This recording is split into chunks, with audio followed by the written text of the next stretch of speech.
mismo les vamos a comentar en la presencia de Herby Sánchez, el director del Instituto Nacional de Evaluación INEVAL. Herby, bienvenido. Muchas gracias. Es un tema absolutamente importante porque de la formación depende el futuro del Ecuador, depende el futuro de las familias, depende del futuro de todos nosotros. Bienvenido, El País Escucha, buen día.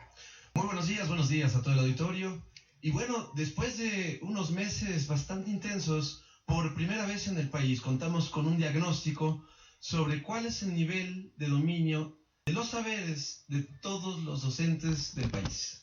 Esto es una noticia interesante, sobre todo porque nos deja entender a nivel de escuela, a nivel de especialidad, a nivel de perfil, de territorio, de provincia, de cantón, cuáles son las necesidades específicas de cada lugar, y nos da toda la información para que las autoridades educativas se pongan manos a la obra y desde ahora, y con un programa que sea de mediano plazo y de largo plazo, sepan exactamente qué necesitan hacer.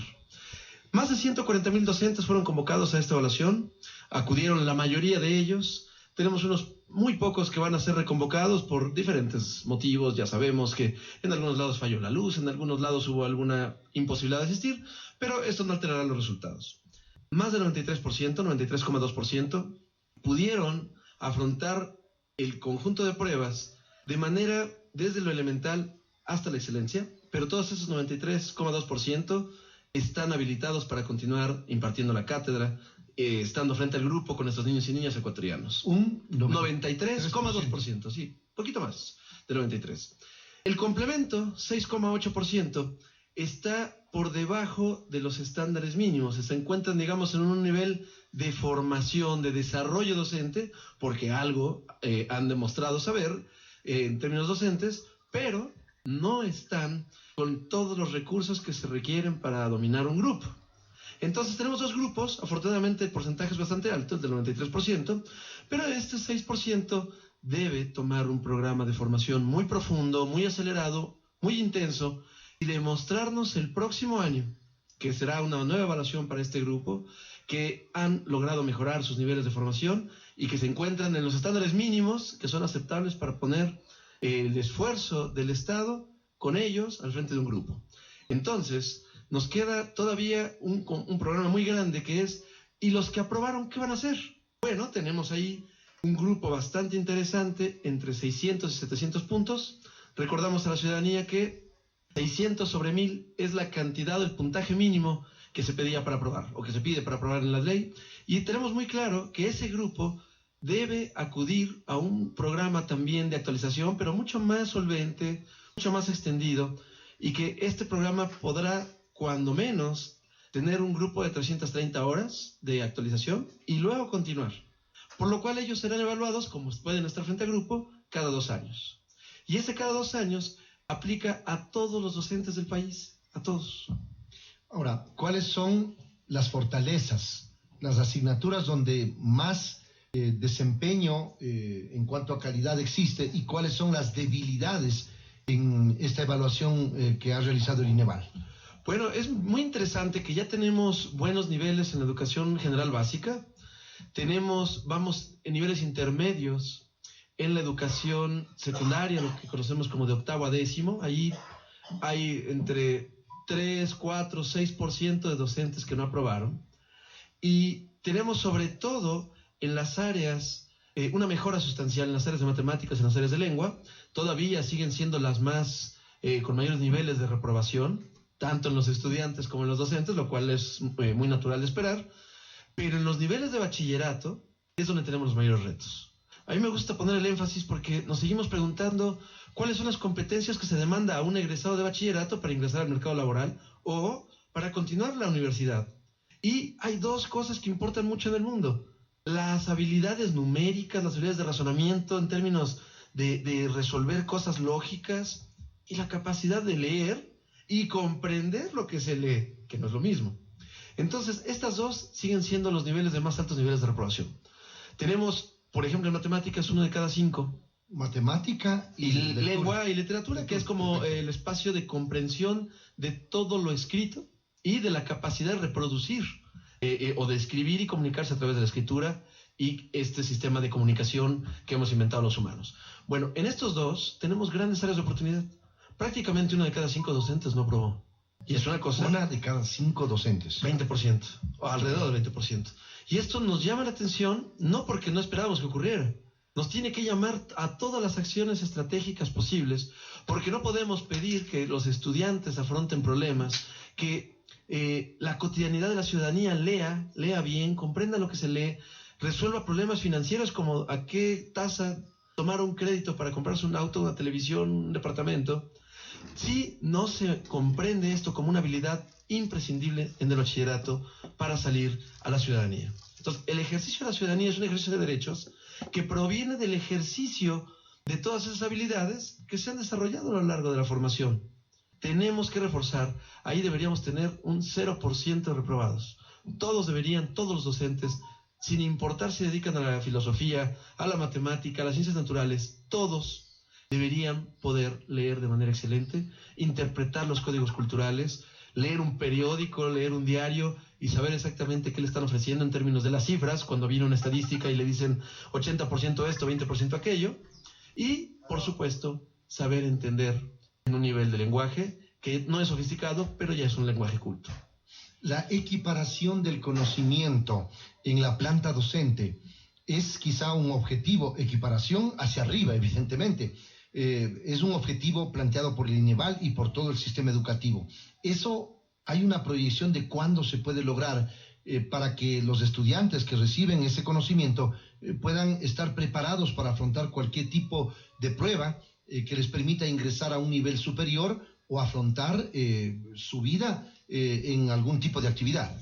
Bueno, hay dos programas. Es interesante el programa que presentó el Ministerio porque reaccionó muy rápido el Ministerio mostrando cuál es el costo de ese sistema de capacitación de aquí al 2025. Lo dio en 2 niveles. El primero resuelve cosas a 3 años, y eso me parece interesantísimo. El otro es un programa de aquí a 2025, pero los costos son bastante diferentes, y bueno, creo que es momento de colocar esas cosas al centro. El primer programa presentó el ministro, estoy citando, 100 millones gastados en ese periodo de tiempo de aquí al 2020. Eso, digamos, alcanza los estándares mínimos educativos para que en todo el país los docentes que están en esta situación puedan tener un estándar mínimo, que es lo que se marca además en la ley. Pero, pues eso es quedarse con lo mínimo. Alcanzar los niveles de 4º nivel que nos han dado la evidencia de ser muy eficientes, actualización combinada con 4º nivel en todos los docentes de aquí a 2025, manda 1.000 millones, o 980 me parece la cifra exacta. 1.000 millones de dólares es una cantidad interesante para comprometer a todos los que aspiran a una candidatura presidencial, pero también a todos los que están involucrados en el espacio de las políticas educativas, porque demanda, si sacamos la división simple, unos 100 millones de dólares adicionales para la para la capacitación docente y el sistema de incentivos que debe llevarlos a ellos a unos niveles de excelencia. Y bueno, eso demanda mucha voluntad, pues 100 millones de dólares sostenidos adicionales es un conjunto de políticas públicas bastante claras, pero de aquí a 2025. Entonces, sostener un ritmo de inversión de este tamaño de aquí hasta el 2025 implica varios periodos presidenciales. Que los necesitamos como país, que debemos ponernos de acuerdo, es absolutamente claro. Que existe esa voluntad es lo que no está muy claro.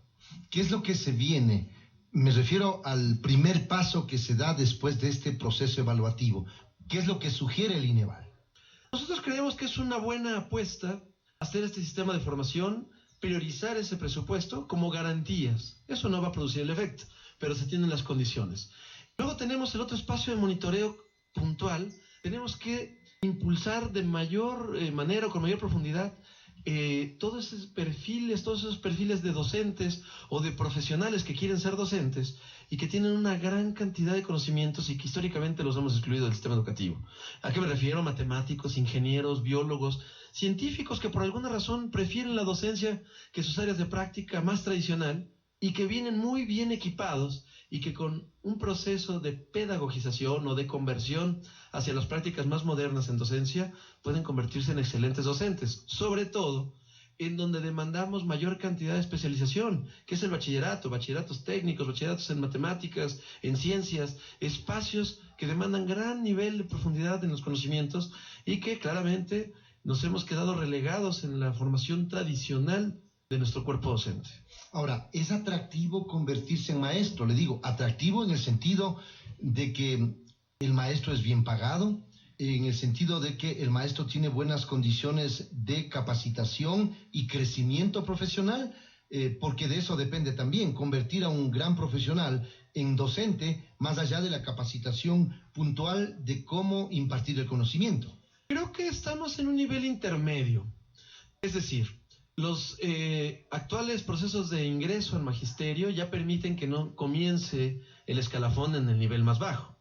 El nivel más bajo son $840, $834, pero se puede empezar más alto si se tiene una serie de elementos como cuarto nivel, muy buen desempeño y demás.